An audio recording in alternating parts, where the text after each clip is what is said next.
Welcome to the Defense and Aerospace Report. I'm Vago Muradian at the Atlantic Council, where we are talking to Admiral Haakon Bruun-Hanssen, who is the Chief of Norway's military. Sir, thanks very much for joining us.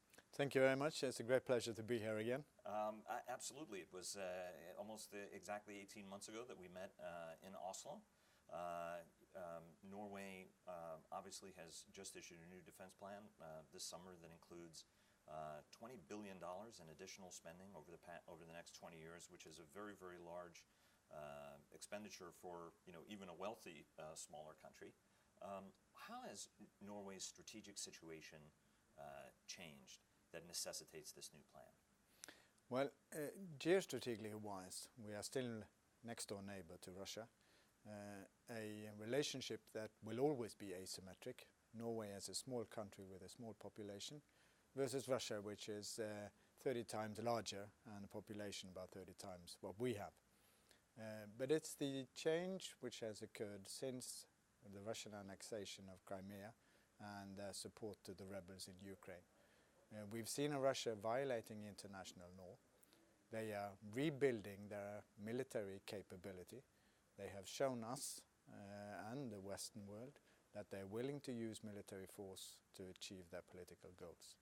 It's not putting us back to the Cold War, but it's telling us very clearly that we have a neighboring state which looks differently at some of the world issues than we do.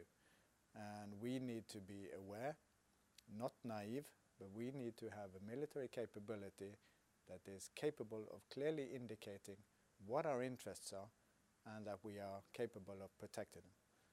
And as a small state, that makes NATO and the alliance and solidarity in alliance very important to us as well. In the context of the military plan, walk us through, you have a short-term part of it, which is improving readiness, and then you have a long-term, which is strategic modernization. Walk us through what the central elements of that plan are. Well, the first things we have seen during the last 2.5 years is the frequent SNAP exercise training of the readiness in the Russian armed forces. And any kind of defense plan in Norway to protect our own interests will have to have the same type of readiness, otherwise it becomes irrelevant. So the first thing we are doing is improving the readiness in the entire armed forces, which means higher manning levels, better and quicker maintenance, more spare parts, more ammunition, so that we can meet the same type of readiness we are now witnessing in Russia. And that is the main factor the first couple of years. And then, as you pointed out, some of our equipment is coming up to 30 years lifetime, which is normal for us in Norway then to change it into the next generation. That goes for aircraft, it goes for the equipment in the army, and it goes for our ships. And we're in a period now where Maritime patrol aircraft have reached 30 years. Our submarines are soon reaching 30 years. So there are a number of capabilities that have to be considered, changed into new ones, and that is committed in this long-term plan. The Joint Strike Fighter obviously is a key part of it.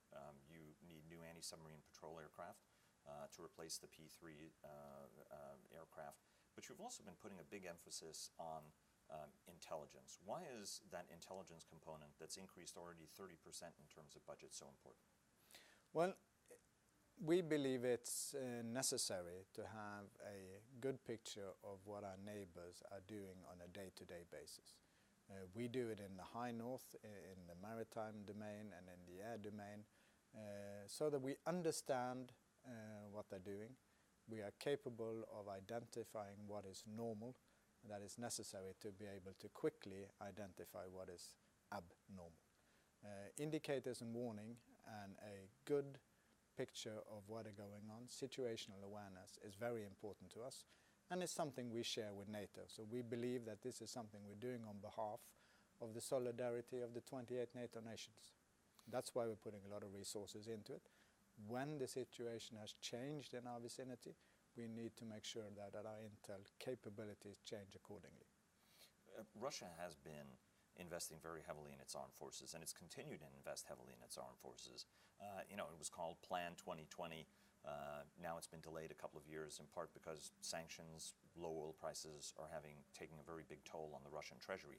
But Russia is still even sacrificing social spending in order to develop new submarines, new ships, missile systems, as well as aircraft, as well as investing a lot in training and readiness so that it can deploy deploy large numbers of troops, or even sustained operations in Syria. As you look at Russia's capabilities that it's fielding, particularly in your neighborhood, but also as a senior NATO officer, what are the capabilities that Russia is deploying that you think are most alarming or most worry you? Well, that depends in which type of scenario you're looking at it. Definitely what we have been seeing lately in Ukraine, what we've been seeing in Syria, is two sets of military equipment used in very different manners. Their special forces and their capability to do infiltration into other countries and do the type of warfare which is very difficult for any country to identify, to determine exactly what is going on. The hybrid little green men. Hybrid little green men, as Breedlove called them, is definitely a concern, and a concern in some of NATO's areas. And I think the Baltic countries are concerned about that area. What we are seeing in Syria is extensive use of air power, and they've also demonstrated their capabilities in long-range precision-guided weapons, both from the Caspian Sea and from the Mediterranean, which is very similar to the way the Western countries and the United States have been doing military operations in the last decade or two.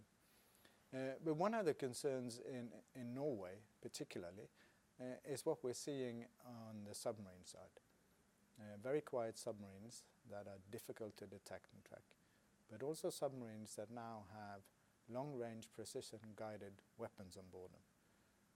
You do not have to cross countries on country borders to use these weapons, and with the ranges they have, they can threaten any parts of Europe from the Norwegian Sea, which is close to us, and it's done very easily, can put Norway on the backside of the Russian interest sphere without us actually directly being involved, but indirectly it becomes a concern to us. One of the, it's very interesting. You're far closer to this challenge than we are, but walk us through Russia's Bastion strategy. I mean, it's something that's almost like their Cold War strategy in some respects. Walk us through what that strategy is and why it should actually be alarming to the alliance more broadly, as well as policymakers here in Washington. Well, the Bastion strategy is not a new strategy. It's a strategy from the Cold War, which we have seen that they are now exercising again, and we believe that they will use it if required.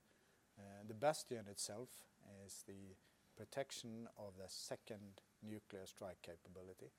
It's the ballistic nuclear missile submarines that they will put to sea in the Barents Sea or further up into the polar basin. And these ships are protected by, first and foremost, attack submarines, but also to some extent surface vessels, preventing any other countries from coming in and threatening the Bastion and threatening their second strike capability. So the concept is very much the same. And the Bastion defense, being the attack submarines, would deploy into the Norwegian Sea. The difference today from the Cold War is that these submarines are not only capable of fighting other submarines. They carry the long-range precision-guided weapon systems that makes them a platform that is capable of targeting any area in Europe from the Norwegian Sea. And going through the Norwegian Sea with a quiet submarine, through the Guyuk Gap, you can also threaten, with the same type of weapon systems, any kind of shipping in the North Atlantic, which makes it difficult, or at least the risk increases substantially by moving these kind of ships into the Norwegian Sea, North Sea, or even to the western parts of UK.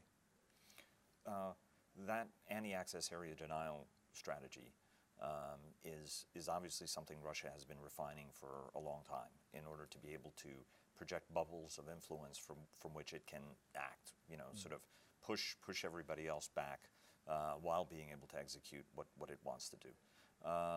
And effectively what it does is puts Norway in the rear of the Russian front, right? I mean, they get sort of out ahead of you.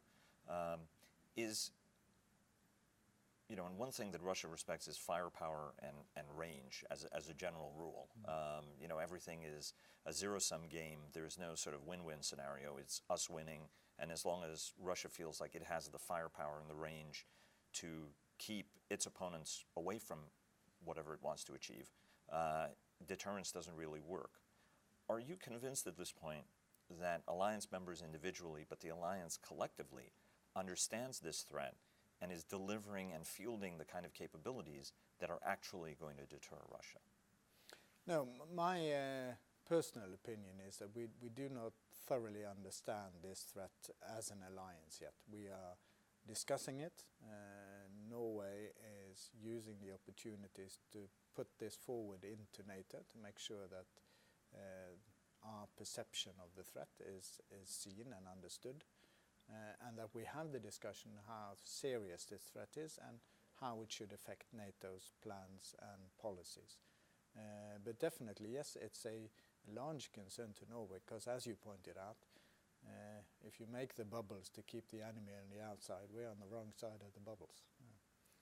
Is this a challenge that's better understood by naval and air leaders, not to be pejorative to ground commanders, but this, people frequently, in a NATO context, talk about reinforcements, for example, arriving in Europe from the United States, whether it's to continental Europe or whether it's the Baltics. And it would appear to me that what the Russians are doing to mobilize that bastion at the first sign of a potential crisis is something that actually completely complicates any plan to reinforce Europe, which was the entire idea even in the Cold War. Yeah, well, this is a very normal way of doing military strategy and military planning for a naval officer. All through the Cold War, when I was a young officer at sea, the only thing we were talking about was access denial for the other part. So sea denial is what we call it in maritime terms. So we would work hard at making an area so risky for an opponent to enter that he would choose not to do so. And we would use various military capabilities to do that, but submarines played an important role in it. There is still some who say that NATO's response to Russia has not been as strong as it should be, despite what happened at the Warsaw Summit. That, for example, we have 3 battalions. The alliance has deployed 3 battalions to the region. The Russians have 3 divisions over in the region. And one of the questions, they're conducting snap exercises, for example. Is the alliance sending the right signals to deter Russia ultimately? Yeah, I don't think there is anything wrong in the signals the alliance is sending. What we have been debating is, are the signals strong enough? And I think that the view on the strength of the signals is very much dependent on where you geographically are located in Europe and in NATO. My experience, and this is a personal comment, but my experience from being next door neighbor to Russia, also having worked and exercised with the Russian armed forces for many years, they are very focused on this, what I call the zero-sum game, which means that you either lose or you win. And in that world you need to be very clear on what your interests are, what your priorities are, and your will to defend them if required. So from a Norwegian point of view, we try to do that towards Russia in a firm manner. We are asymmetric with Russia as a small nation, but we try to be firm on our interests, our priorities, and our will to defend them. And we do that, in my perception, also stronger than NATO as a whole is doing at the moment. And I think probably NATO could benefit from being more clear towards Russia on our interests and our priorities. You are a keen student of the Russians, and you've observed that sort of culturally Power isn't something that's accumulated. Power is something that, for example, the Russians want to use, and to exploit every weakness, to take one step forward and then become very, very hard to dislodge them from that step forward. From your standpoint, why are the Russians doing what they're doing? And what's the right way to respond collectively? Well, I think there are a number of reasons why Russia is doing what they're doing. I tried to put this into a overarching reasoning for what it's all about. I believe that the Russian state and the Russian government are after having a larger influence in the international community, a larger place for Russia, a more important role. And the means they have to use in order to achieve that is the military means. We have taken away from them much of the possibility to use diplomacy, or for that matter economy. We've showed them through the Western way of being the world police that military force gives you these kind of possibilities. So that is my overarching belief, that they are wanting this position. They're using military force as a means to get them. And so the alliance has to be much firmer about, not to overdo the analogy about red lines, but to be very, very clear on what the potential repercussions are for transgression. Yeah, definitely.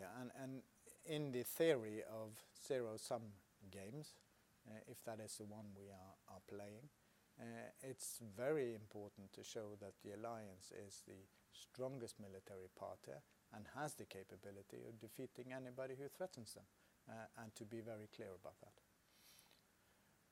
One thing which I have to ask you is about Svalbard. Obviously, it's viewed as sovereign Norwegian territory. It's administered by Norway.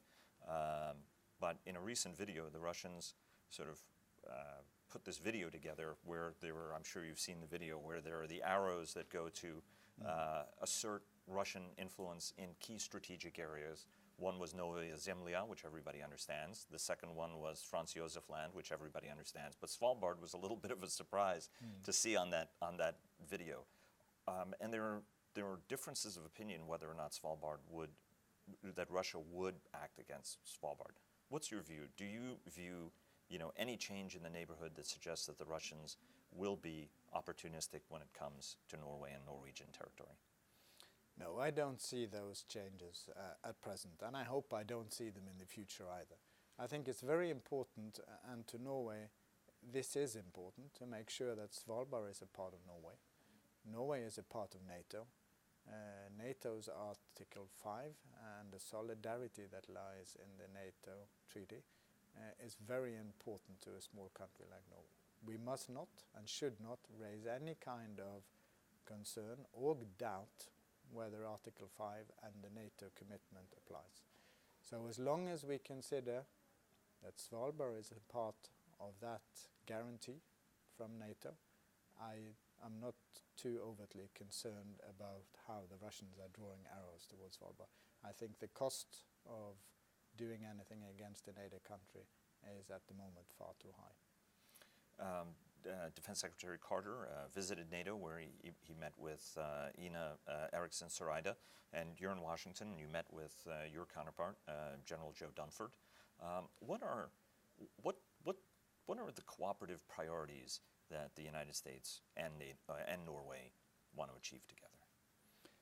We cooperate in a number of areas, and we are also very enlined in the fact that in the present situation, it's important to have a good situational awareness of what's happening in the High North, what the Russian armed forces are doing, what we believe to be their intent, and that we share information and share our assessments in order to avoid being surprised, but also avoid getting into a situation where we miscalculate anything and contribute to unnecessary escalation. is there a possibility of, Marines were very, very familiar with Norway. Most of the corps, there was a lot of pre-positioned equipment there throughout the Cold War. That's where the Marine Corps did a lot of cold weather training. Could we see Marines returning to Norway on a rotational basis? We've already done that. We had the cold response exercise in Norway in March of 2016 with about 800 Marines taking part. We have the pre-positioning program where the equipment stored for a large contribution of Marines coming into Norway. And they used to train frequently during the Cold War. We've had a break for some years, but they are back again in 2016. And we hope to see them back again annually, if possible, and doing training in Norway to get used to the geography, but most of all to get used to the climate. But do you see something that is more of a permanent rotational thing as opposed to sort of an annual exercise? Well, we're not seeing anything which is permanent, because that would automatically challenge the base policy in Norway. But that there is a substantial rotation of US Marine Corps training in Norway is something I'm hoping we would see in the future. Throughout the Cold War, there were regular detachments of American and NATO anti-submarine patrol aircraft, obviously, that operated out of Norwegian bases. Can we see US and other NATO anti-submarine aircraft operating from Norwegian bases in the future? No, not on a permanent basis. You have been operating intermittent, where the permanent base was on Iceland, and it was intermittent from Norway. And yes, that still is continuing. It's not long ago since we had one of the American PAs operating out of our base for Andøya for a short while. So that I hope will continue. But the permanent is again something which goes always contrary to our base politics about not having permanent NATO countries' military forces stationed in Norway. Let me ask you a couple of modernization questions. Obviously, anti-submarine patrol aircraft or maritime patrol aircraft is one of the priorities, obviously, in the plan. There was a lot of speculation about what platform you would be picking. There are those who say that the P-8 by Boeing, which is in the U.S. Air Force, U.S. Navy inventory, but also acquired by the U.K., is that aircraft. What are the characteristics? I'm not going to push you because obviously you're not the procurement authority on this. But what are the characteristics you want, and when do you want these aircraft in service? Well, we have a long history of operating maritime patrol aircraft. It is important to us that they have good radar systems and give us the possibility both to detect and identify via radar. Secondly, they need to have a good ASW capability to ensure a substantial chance of both detecting and tracking submarines, modern submarines who are extremely quiet. It cannot be any kind of aircraft. It has to be an aircraft that gives us the capabilities which determines that NATO is satisfied, that the United States is satisfied, that the information we are capable of gathering, that the indicators and warning we can do through the use of the aircraft is sufficient to satisfy everybody. We want to be the forward gatekeeper, operating close to the Russian forces, and we want to do it in the way we believe is correct to maintain stability in the region. So that is essential for us that we achieve these capabilities. And we have a long-standing cooperation with the United States on the aircrafts we're already operating, the P-3s. And the support we have been getting in that area has also proved important for us to keep them running for such a long time. So all these factors will be very important when we decide what type of maritime patrol aircraft we will operate in the future. And what year do you want that capability to come into service? As quickly as possible. There are some people who would say that may push you toward the P-8, but I'm not going to push you on that. Let me ask about Nordic cooperation sort of more broadly. The region is changing. Even Swedish views, just as much as Norway is a proud NATO member, Sweden has historically been proud of its neutrality, but that's changing. Swedes are becoming warmer toward the idea of being part of NATO, and there is a very, very robust network of Nordic cooperation that's evolving. Give us an update from a Norwegian perspective on the status of Nordic cooperation regionally and how important that is to regional stability and security? Well, I think the Nordic cooperation is very important. It is a cooperation which has moved through steps during the last 10 years where we have improved the dialogue between the countries. We are looking at procurements in a common way where we can save resources on procuring systems together. We're looking at maintenance together. And we are looking at operating together, first and foremost out internationally, where we pool resources together from the countries, where we operate side by side because at least Norway, Sweden and Denmark can speak to each other in the native tongue and understand each other. But we're also good at English in all four countries. So it's easy for us with a very similar culture and language-wise to do cooperation. We try to do that. There is a difference in the homeland defense when it comes to the countries for natural reasons. As you pointed out, we are part of NATO, they are not. But we are really looking into how can we support each other in various ways. Through what we are doing in training and exercises, we identify some of these areas. And then it's a political issue whether it's possible to do it or not.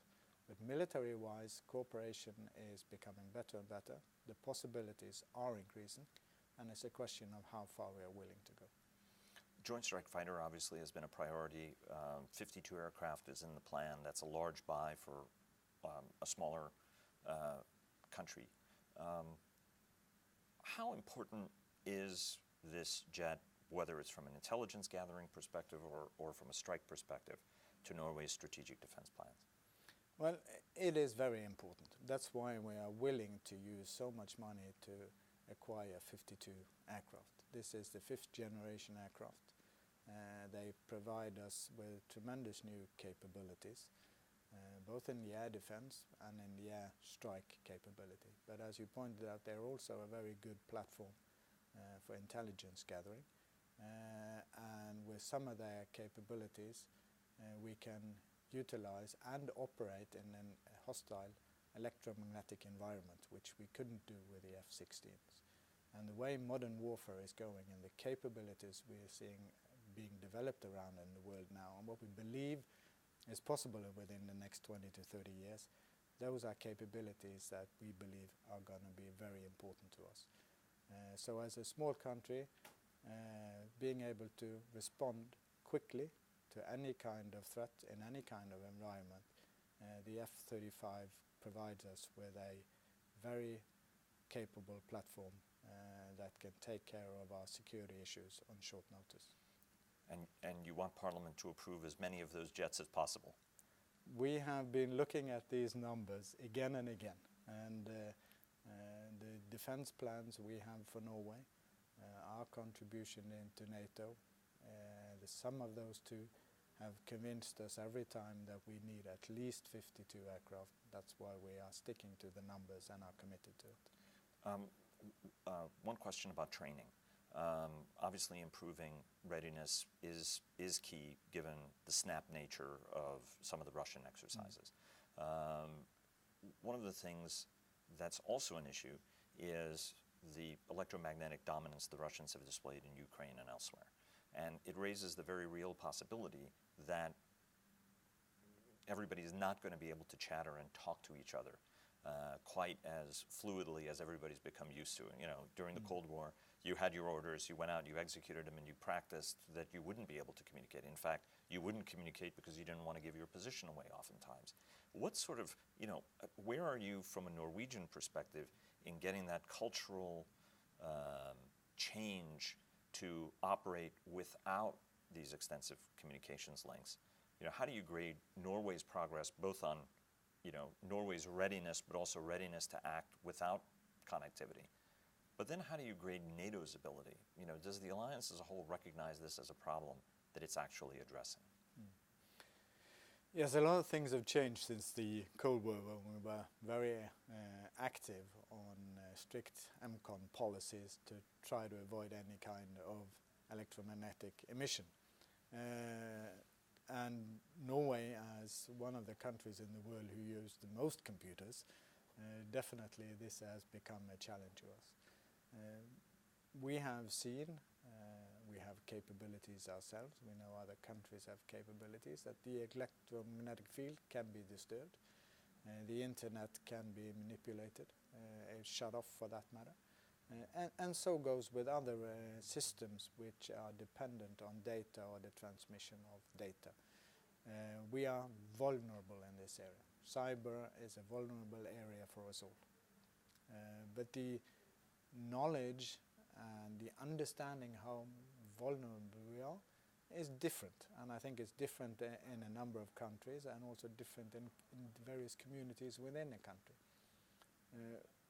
At least in Norway, we have started to acknowledge the fact that we may not have that communication we now are getting so used to in times of tension or even war.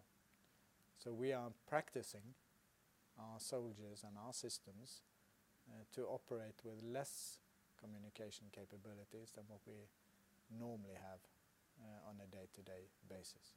But it's, as you pointed out, it's relearning what we were very good at 35 to 40 years ago.